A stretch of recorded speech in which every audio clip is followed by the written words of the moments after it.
Welcome to One More Round with Josh Norris. Today I'm excited to be here with my friend Frank Bellavia. He is the founder of Figurado Cigars. Got an amazing story and been in the cigar business for a long time, 17 years in fact. Started early on, 17 years ago, became an assistant manager, then a vice president.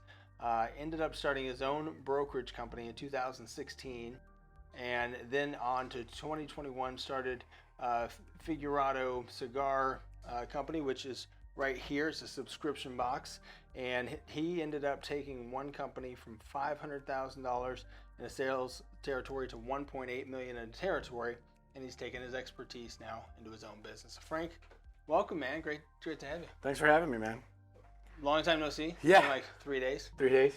That was the first cigar I'd had in quite some time. And I couldn't have asked for a better person to smoke it with. It was fun. I was honored. It was fun. Well, you gave me a good tip there when we found. Actually, it was fun. We went into the humidor at Fox's, and you had said something that resonated with me. Talking about what's the most expensive cigar, and I didn't ask questions. Somebody else asked you that. Yep. And what was your answer? It's pretty funny. So when I was running my brokerage company and I would sell to all the stores, I would use that as a qualifying question to find out really how much the store owner knew about his business and how much they knew about their checks and balances. And I would ask them, what's their most expensive cigar? And they would always say, oh, this one, it's $100. And I was like, nope, it's not. And they're like, what? Oh, well, this one then, it's $90. Like, nope, that's not your most expensive cigar. And they're like, okay, well, you smarty pants, you tell me what's your most expensive cigar. And I would point to the bottom shelf, a dusty box of cigars that was a $9 cigar, and I would say, that's your most expensive cigar. And they would look at me like, you're crazy. Like, that's a $9 cigar. This one's $100. I was yeah, but that box has been sitting here for 5 years, and you've got 6 boxes up top of extras, and you haven't sold it in 5 years.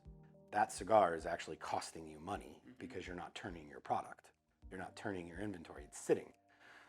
And they were like, oh. I was like, yeah, your cigar shop is a cigar shop. It's not a museum. So that's how I would qualify some of my customers, you know. And there's actually a cigar science behind the cigar industry when it comes to actually running a shop. And a lot of people don't see that. But this isn't just cigar science, it's just business 101 science. It doesn't matter what widget you're selling. It just happens to be very applicable to cigars. You know, and it was cool too, because I think later that night I heard you talking to John, my partner in Regenerate, and he's a great guy. Yeah, he is. Yeah. And you were talking to him about like your idea of going into a humidor, and here's how you get your inventory liquidated and all that kind of stuff. And you don't have to go through all the details, but like, how did you learn that kind of stuff? So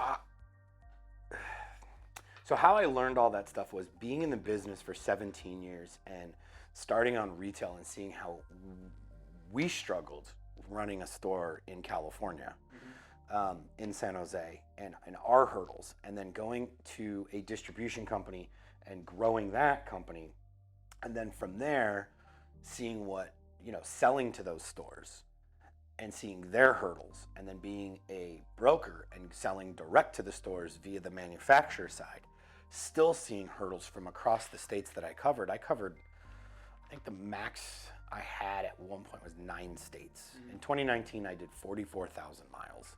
I was gone 30 weeks out of the year. And so I would see successful cigar shops that are doing, you know, millions of dollars still leaving money on the table. And one of the stores, we were talking one day, and they're like, this is what we're gonna do. And I was like, wow, that's it.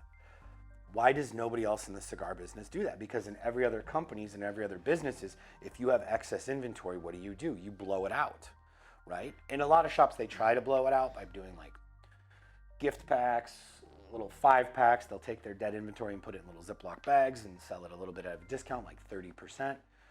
But even if the deal's not good enough, you're still not getting your original money back. So in business, if you buy something for X amount of dollars and you're trying to sell it for Z and you can't, and it takes long and long and long, what do? You dump it for at least what you paid for it. So you can take that money and recycle it into something that is moving. So a lot of some of the cigar shops miss the mark on that. So how long does it take to pick a winner, so to speak, when it comes to a cigar? Like how long does it take to say, hey, this cigar's moving or this cigar isn't moving? It's honestly, that's just kind of like a crapshoot. Like it doesn't matter. The biggest rule also in cigars is too, it doesn't matter what I like, and it doesn't matter what you like if we own the company. Right. It matters what our customers like. And so there's cigars that move in cigar shops that I will never smoke. I have smoked them. I smoked them once, and it's like, cool, it's not my cup of tea, but a lot of people like it. So it really all depends. And what also it depends on how you really educate your customer too. So you're the front line. When you walk into a cigar shop, a lot of times, if it's like a small mom and pop shop, this person's going to ask you, hey, what are you smoking? They're coming in there for a reason. So, hey, I'm smoking this. Oh, well, tell me about it. Oh, well, it's the education and it's the experience that you give them. A cigar is a cigar, and most people don't have the sophisticated enough palate to pick it up. Just like a lot of people are wine drinkers, but they don't have the sophistication to be a sommelier.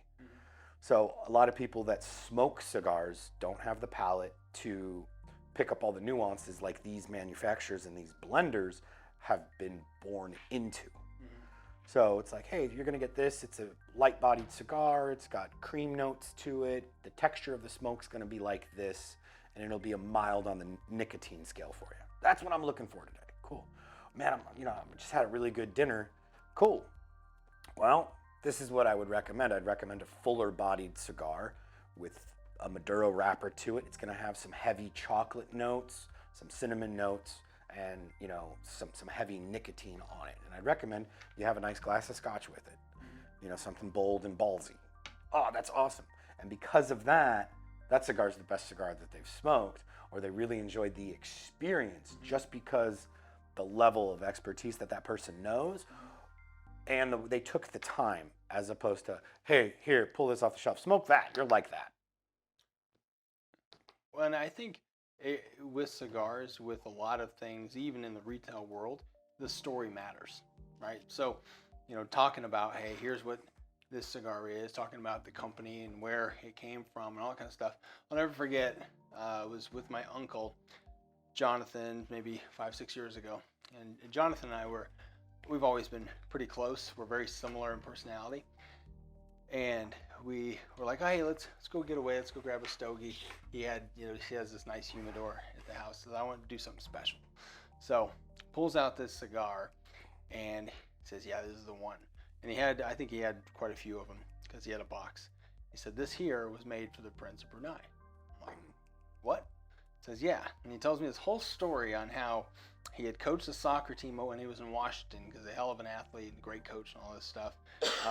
But he's in the wine industry, and he's like, yeah, the guy was so thankful. He's like, I want to do something nice for you. And the guy was loaded, and he handed a box, and it was from Prince of Brunei. So he gives it to me. He says, I've never smoked one, so let's have it.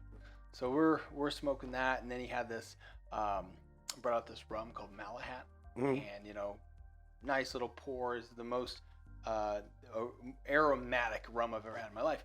But we're sitting there, we're smoking, and that must have been the best cigar I've ever had. Reality is, you could probably give me 10 others that were just as good or better, but the experience matters. Correct. And that's what you provide, right? And the other big thing that a lot of people miss, and this is why I've stayed in the cigar business, I have skills and I can go do other stuff.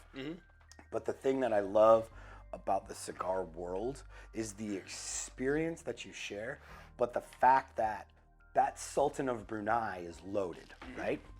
Billionaire. Prince, Sultan. Your buddy is probably pretty well off, and then you were decently well off at that point. But if that Sultan was at that table smoking cigars with you, and everybody fired up a cigar, it doesn't matter what cigar you guys are smoking. It's the great equalizer, and all of you are equal. It doesn't matter how much money you make, if you're a man, if you're a woman, if you're gay, if you're straight, it doesn't matter. As soon as everybody fires up a cigar and sits down and talks and comes together and shares the love of the leaf, everybody's an equal.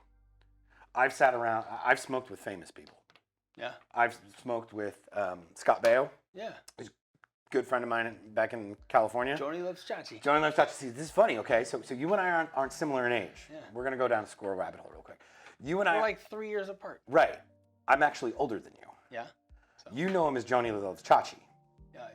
Which is odd because people our age or people older like my parents know him as Joni loves Chachi. Mm-hmm. I know him as Charles in Charge.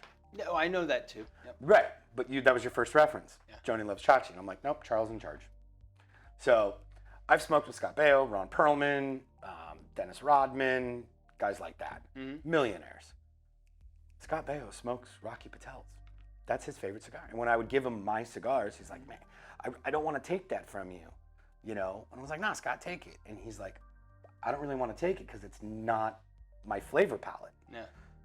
I like milds. I was like, oh, well then here, try this. And so I would always give him a Connecticut because I would remember because of the experience I want to provide to people, even though I'm not selling to him, I'm selling to the store. But the store in turn sells to him. I want to make sure that he has a great experience of my cigars so I remember what his palate is. Hey, try this. I know you really like this cigar. Try this cigar because it's very similar, but you'll get a little bit different of notes to it. It's still mild. So there's the rabbit hole. Sorry. So, well, no, and let's dive down the rabbit hole a little bit because I don't think, and I didn't fully understand, like the complexity that goes into making a cigar. A really nice made cigar goes through quite the process. Goes through different types of leaves. So I'm gonna break that down for people. Okay. So there's a cigar out on the market that has the perfect name to it, and it's called 300 Hands. And there's a really cool backstory to it, but we won't go down that rabbit hole. But a cigar itself, the cigar that I am having right now, not smoking because we can't smoke inside, is touched by over 300 people from seed to cigar and the time that it takes. So tobacco seeds are very, very, very, very, very small. They're like poppy seeds. And it comes off the plant and they actually put paper bags over it and they catch the seeds because they like that specific leaf of tobacco. And when the tobacco grows, it grows like a straight stalk. There's a couple ways to harvest it. There's one way where it's called primings, so they come off in tiers. Okay, so you can harvest it in primings and they put different color ribbons around it so that they know what priming that came from on the plant. Like top is gonna be red because reds are the top leaves are the strongest. They have the most oils to repel the sun. So that's called Ligero leaf. And then your middle of your leaf is called a viso. Okay, so, and it's more broken down than that. I'm just literally taking like a 2-foot section, another 2-foot, 2 foot. They get to like 6 feet tall. Wow. And then the middle 2-foot section, 2 to 3 feet, is called viso. And those are going to be used for more of your binder leaves, your filler leaves, things like that. And the bottom is called your seco. Secos are closest to the ground. They get the most shade, so they're the weakest. They get the most water from the plant. And they become the biggest. So those are going to be typically your weaker leaves. So there's 2 ways to harvest the tobacco. You can harvest it in primings, or you can do what's called stalk cutting, where they just come down, chop the plant, throw it in a thing, and then they just dry it, and then they sort it out later. So it's sorting in the beginning or sorting in the middle process. They take those leaves and as they're drying out, as they're fermenting, they're in these curing barns. So when you pull by primings, they like rest on these bamboo rods. And there's guys that are like, it's like a 2-story building and there is no stairs. They're literally straddling 2x4s and throwing these rods of bamboo on the leaves. So once that happens, then it goes into the factory. The factory in then turns will color sort it and take out stems and whatnot. And they have a bunch of processes with that. And then from there, they will put it into what's called the pilon. Some cigars are called pilons by a name. And what a pilon is picture a really big pallet with tobacco leaves in it all around it and all in the center. But about maybe like, I don't know, 2, maybe 3 feet high. And there's a couple ways when that ferments, it gets hot. Just like it breaks down. It is an organic piece of material. So it can catch fire. Just like a compost bin. You're composting these leaves. And so what they do is they break down the pilon and they actually flip it. So the inside becomes the outside becomes the inside. And they do that a couple times and they flip them and rotate them. And they tag how many times they flipped that specific pilon. Well, that pilon is also coded by what varietal of tobacco it is. And so all this happens and then it gets put in the burlap sacks and it's sit in the warehouse. and it's logged. Well, then you have a blender, and the blender's like, I'm gonna make a light cigar today. Yeah. So he's like, cool, I want a Connecticut wrapper. And there's a story why it's called the Connecticut wrapper. And so he's like, I'm gonna take the Connecticut wrapper that I get from Ecuador to make it light. Then I want the binder leaf from this specific field, and then I want these types of filler leaves to add flavor, but not strength, because it'll overpower the wrapper. Mm-hmm. The wrapper of your cigar dictates 75 to 80% of the flavor of your cigar.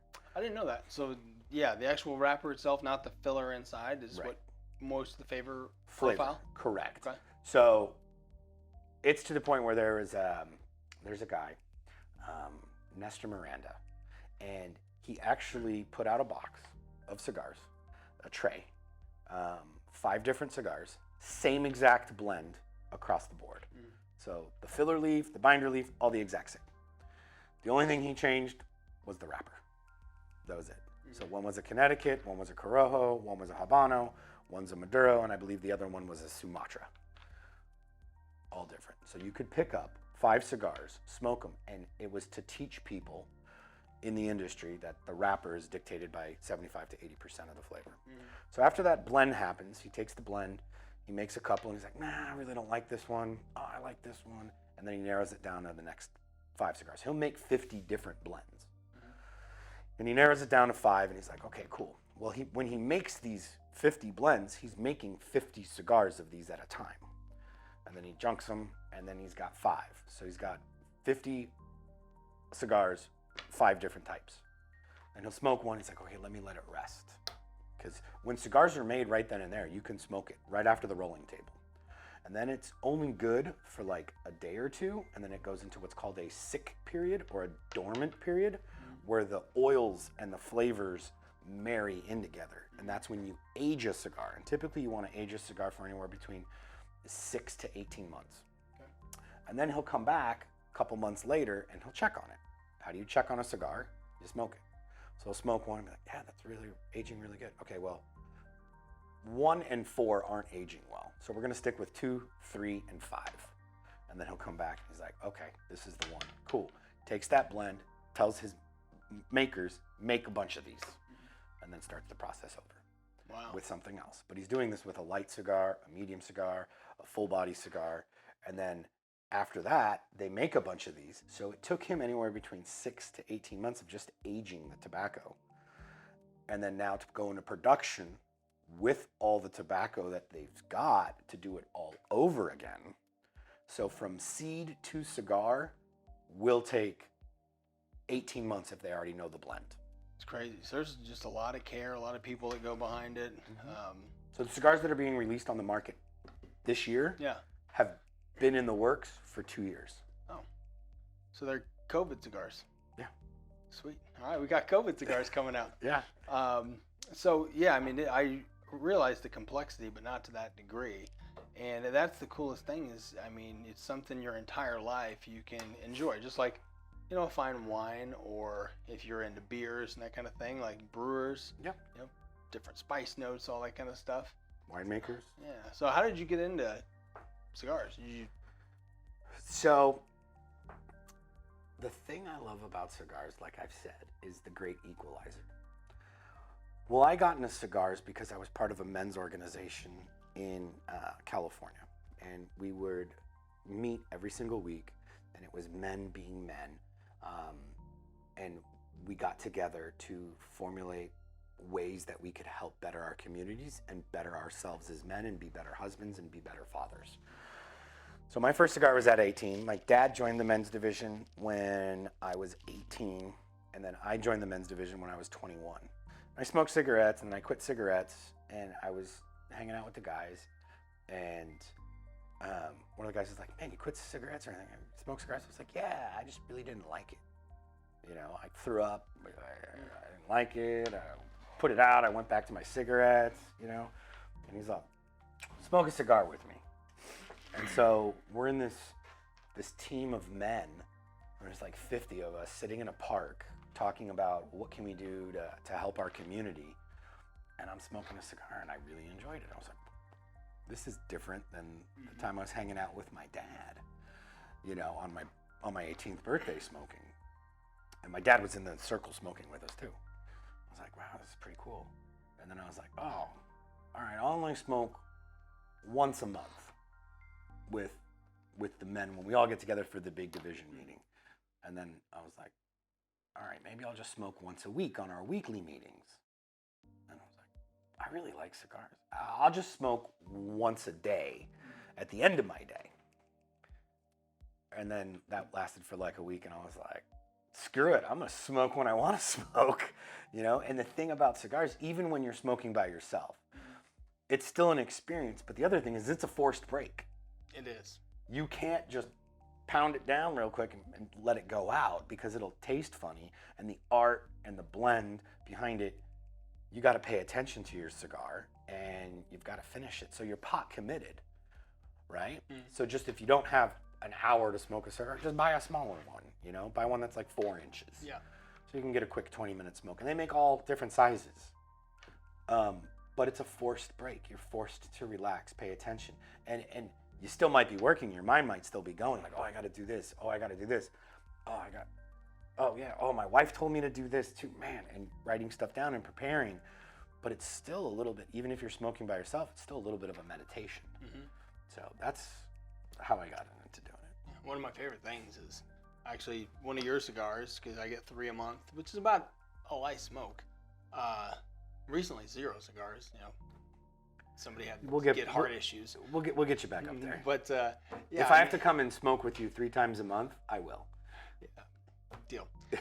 But yeah, no, I just love sitting on my back couch in my back porch, just freaking watching the sunset, pool going, relaxing. Like, it's just a nice break. And my wife recently, Jessica, has started to smoke cigars, which I never in my entire life. It was so cool life. Having everybody smoke Tuesday night. Yeah.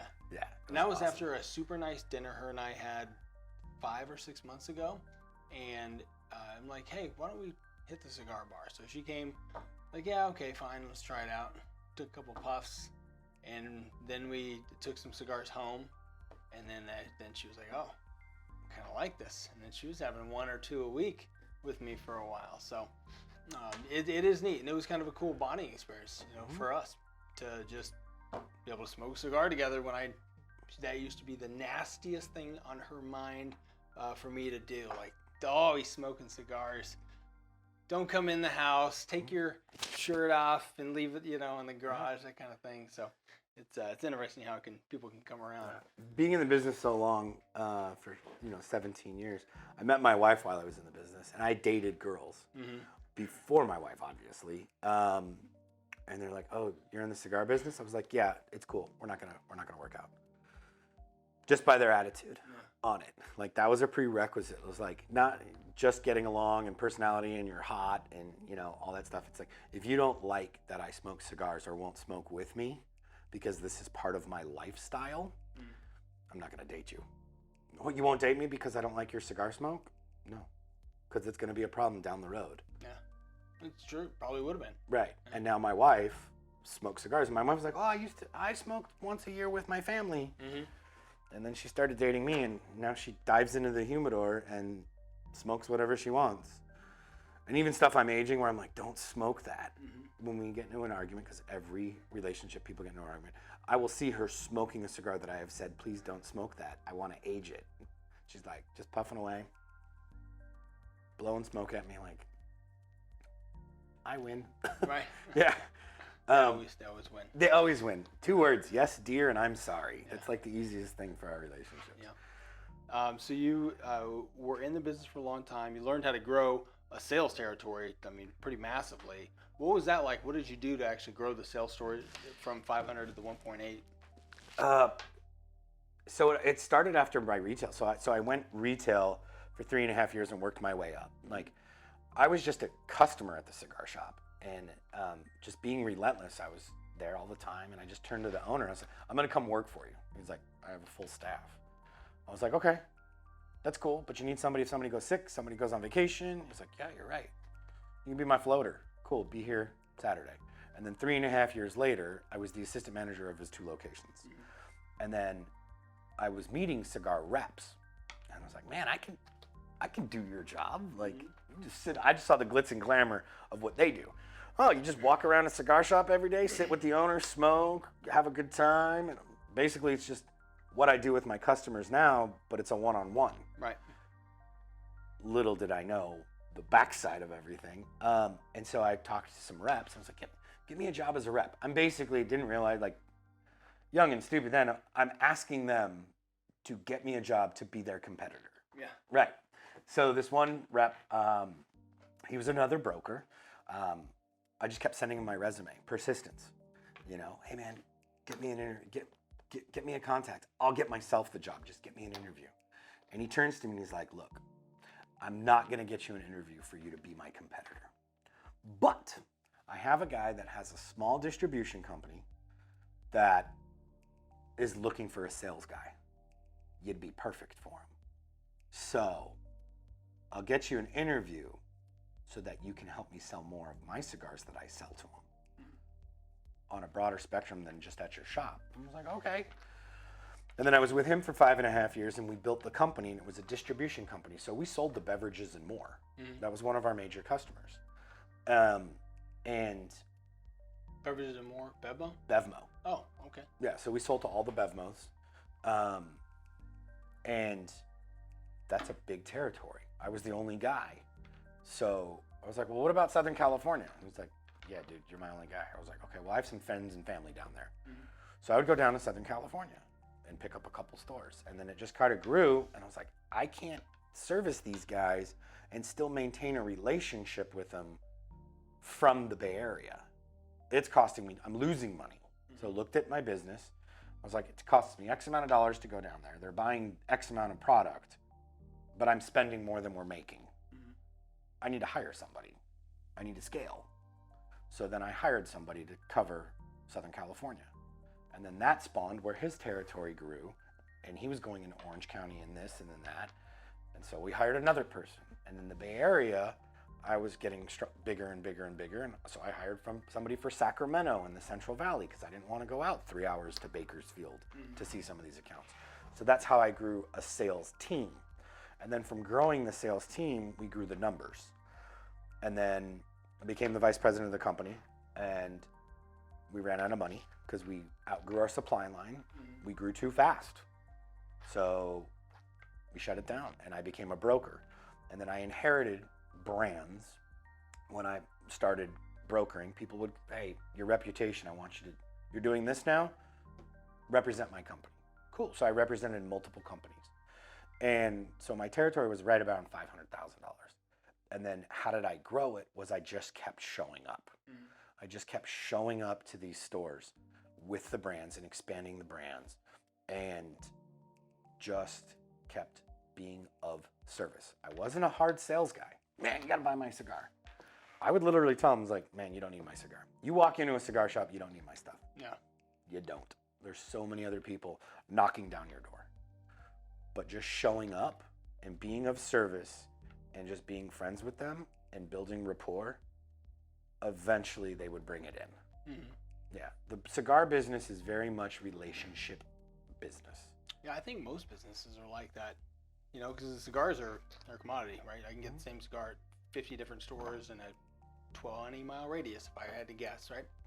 But the relationship matters. The relationship, even me as a customer, when I go into a cigar shop, like if they don't say hi or they don't seem helpful or whatever. The experience that you get when you walk in that door. Right. Yeah, I'll buy a cigar, but I'm not coming back. I'm not recommending. There's no experience there. Right. So, yeah, no, relationships are huge, I'm sure, in that business. And that's why I came up with the box. So, and how the box is different than everybody else. You had a guy come on the show that's a friend of mine, 2 of them. So Kyle Beck and you also had Justin Cross.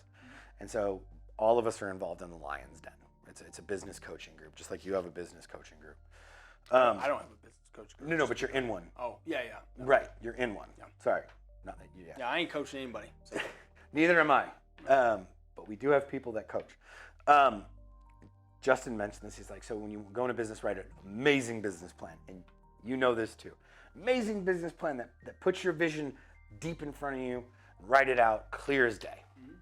and then take that business plan and throw it in the trash can and burn it, because it's never going to go according to plan. So my vision for Figurado Cigars and my mission statement is still true, but the business plan was like 1, 2, 3, 4, and then now it's actually 4, 3, 2, 1.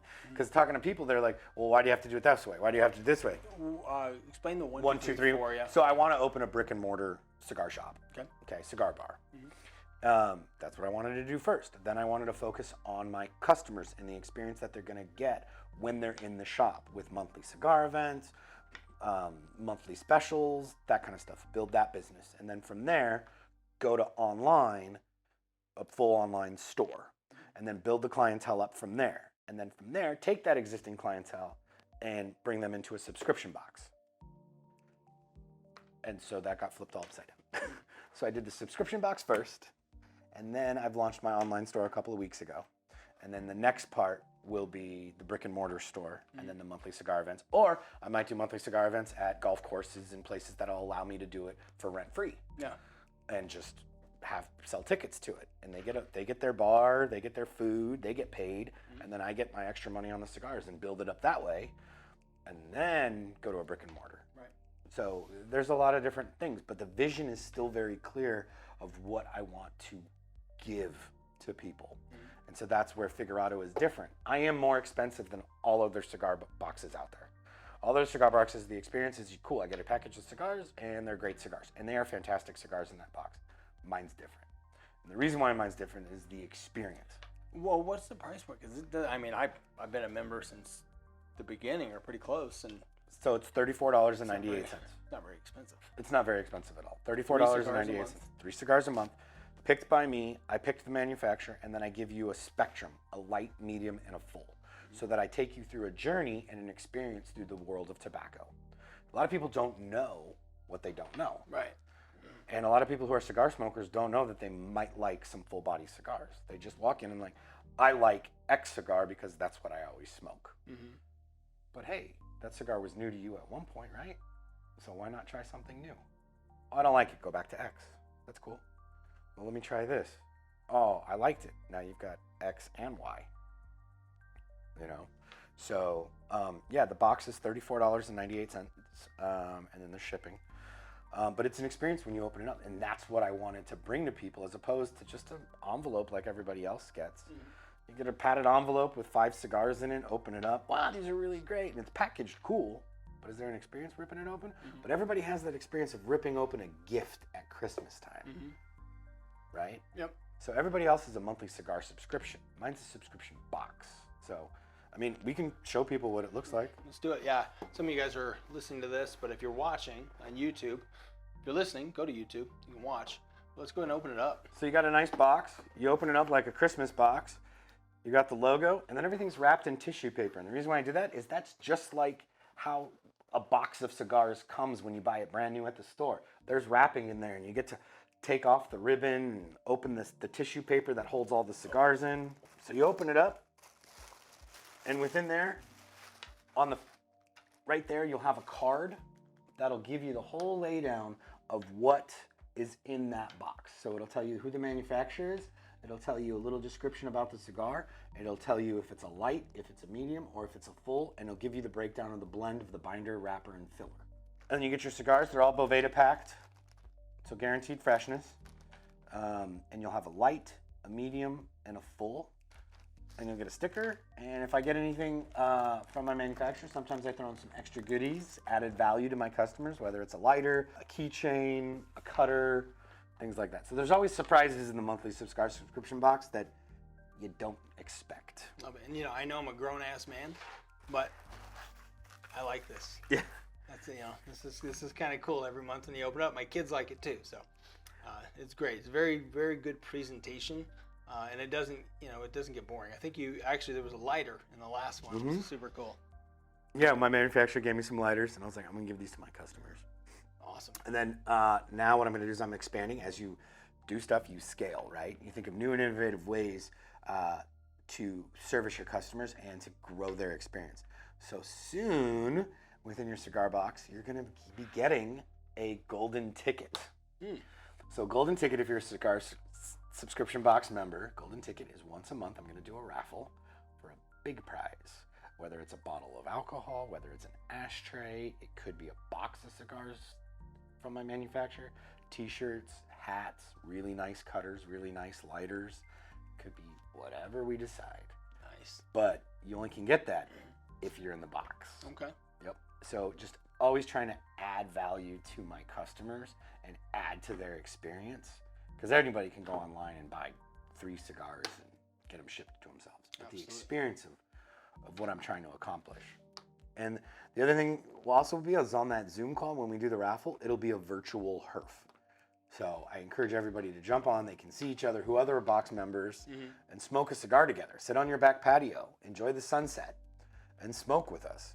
And then the raffle's only going to take about 5 minutes, but sit on for the full hour and let's talk about stuff. Nice. Just like we were in a cigar shop. Yeah, no, it's cool. It adds a community aspect to it. Exactly. Yeah, so things are going well. I love the subscription box, and I have friends that are part of the subscription box as well. Your next guest is one of my good buddies. Yes. That we need to get together and smoke, actually. So how would somebody go about getting on a subscription and getting it monthly? All you got to do is just log on to the website, which is you can go to my Instagram, my Facebook page, and there's the links there. But the website, it's Figurado Cigar Company on Instagram, and then Figurado Cigar Company on Facebook. You can also go through my personal Instagram page. But the website is figuradocigarcompany.com, and that is FIGURADO, cigarcompany.com. And there's actually a little history of why it's called Figurado. Yeah, how'd you come up with that? So Figurado is the size of a cigar. Okay, so there's Robusto, Toro, Churchills, normal size Coronas, normal sizes that people associate themselves with. Well, Figurado is a shape of a cigar. So any cigar that like tapers in the front and then tapers in the back is a Figurado shape. So the easiest Figurado shape that most people identify is remember the Acme baby that like walks around that is a baby, but he's an old man? Yeah. And he's like, bah, bah, bah, bah, and he's got that cigar in his mouth that's like a little torpedo, and then it gets fat, and then it gets small, and that's where the ash is always hanging out of his mouth. So that's a Figurado. Well, we are big dog people, my wife and I. So we have 3 pit bulls. They're all rescues, and they're cigar dogs. So the boys are named after sizes, and the girls are named after growing regions. So my oldest baby boy is Fig, short for Figurado. And then Havana for Cuba, and then Dominicana, Mina, for the Dominican Republic. So the shop is called Figurado Cigar Company, and my logo is my dog. Oh, very cool. Is Fig. A lot of people have like the cool logos of like animals or this, that, or the other thing. So Figurado Cigar Company is actually your dog. And that's actually a picture of my dog that I sent to an artist to make the logo. Awesome. Yeah. So that's why the company is called Figurado.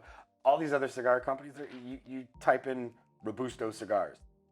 The list is going to be so long, but they're in different states. I've never seen a Figurado cigar company. Wow, okay. So I did some research on the name, and there's Churchills and all these other places and Maduros. Nobody calls their stuff Figurados. Oh, I do. No, it's a niche that nobody's tapped into. It's great. Well, this is awesome, man. Thanks for coming in today, giving people a history on what cigars are all about, sharing experiences, and I wish you continued success. I appreciate it. Yeah, thank you very much. And even if I'm not successful, that's okay. I tried it. I went all in on it, but I've made some really great friends along the ways, and that's joy's enough for me. Awesome. Well, guys, thanks for tuning in today. I know you learned a lot, especially if you were interested in cigars whatsoever and didn't have a big, knowledge base. So if you have any questions, put it in the comment. Make sure to subscribe and like our post, and then subscribe to the channel. We have some great episodes coming up, and appreciate you, Frank, being on. We will see y'all next time.